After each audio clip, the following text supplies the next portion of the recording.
Most people see the blur. I see the physics. I'm Brian Teacher. Let's get to work. Welcome to Full Court Tennis Vision to Reality. I'm Brian Teacher, Australian Open champ, longtime coach, and founder of the Full Court Tennis app. Today, we need to talk about why elite tennis shot selection mentally exhausts and destroys most players. I see it all the time. An athletic kid or a solid club player goes up against a moonballer and they get their lights punched out. Why is that? Well, here's the brutal truth that most coaches teach wrong. 99% of players think shot selection is just a tactical decision made in the brain. It's not. You cannot have elite shot selection unless you have elite footwork. And you cannot have elite footwork without zero latency in the mind. If your mind isn't hyper alert, if you aren't instantly judging whether that ball is short, deep, or wide the millisecond it comes off your opponent's racket, you're already late. When there is latency in your brain, your feet stop. When a deep ball comes, you react late. You move straight back, you wait flat-footed, and you let the ball play you. You lose all your kinetic energy.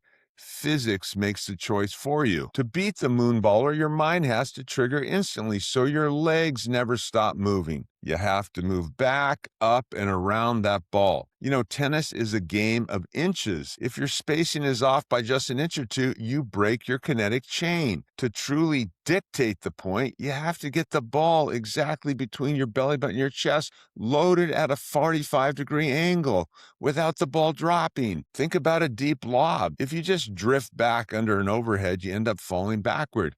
You have to backpedal, cross your feet quickly, and get behind the ball to create the space to attack forward and get your body up and through the shot. If you look at the greatest baseline commanders in history, guys like Agassi, Djokovic, Nadal, Alcaraz, and Sinner, they command the court because of their zero latency minds and microscopic elite footwork. But tennis is fundamentally a game of leg movement. In a brutal 5-set match against a world-class athlete, the reality of age sets in. The legs go, the spacing goes, and the match goes. The guy who commands his spacing wins, period. Getting into that 45-degree slot gives you maximum choice, but getting there hurts. It requires deep drive. But let me tell you, once you taste it, when you get in that perfect position to hit the ball and you're playing somebody at an elite level and you figure out what they're doing, you hit the shot and you say, oh my God, I just hit the mother lode.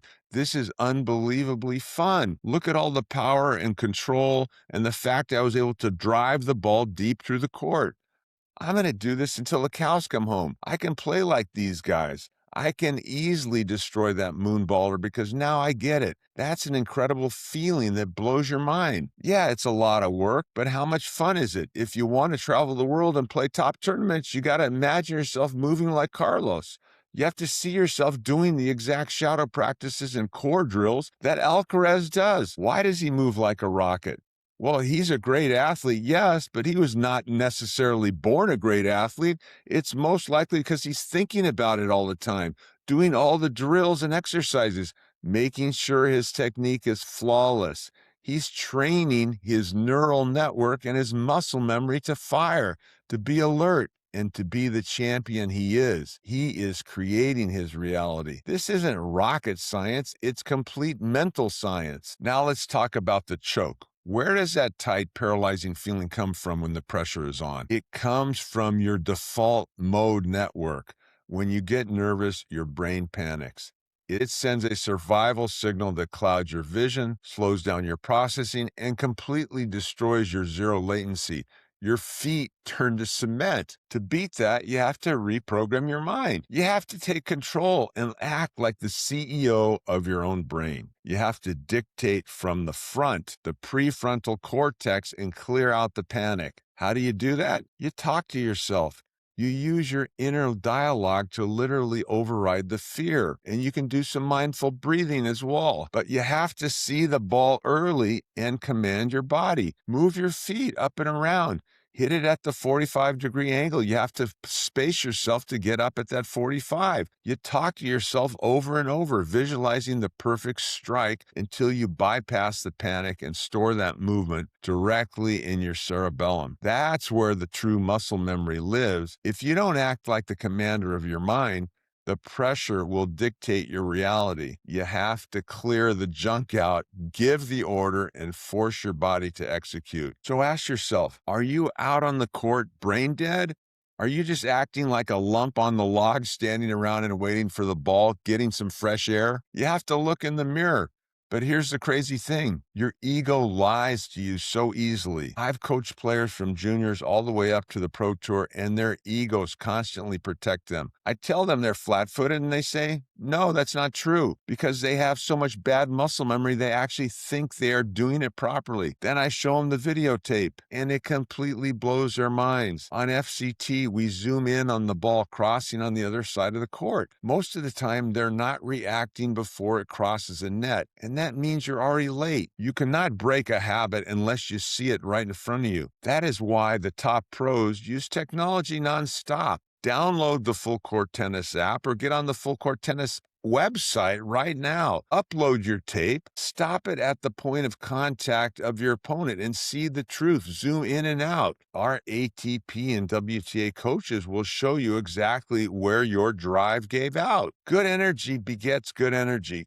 Good mental focus develops your reality. That is how you become a champion. Pay attention to the details. Link is in the description. If you embrace this mental science and lock in that zero latency, your game will jump 20 to 30%. No doubt. Now, I want to hear from you. Have you ever hit that mother lode feeling on the court where everything just clicked? Tell me about it in the comments below. Once you have the mental silence locked down, you have to train the body to maintain it off the court. In our next episode, we're going to dive even deeper into the specific shadow drills and balance games that guys like Alcaraz use to build that 3D spatial awareness. Hit subscribe, go to fullcourttennis.com, and let's turn your vision into reality. I'm Brian Teacher. Let's get to work.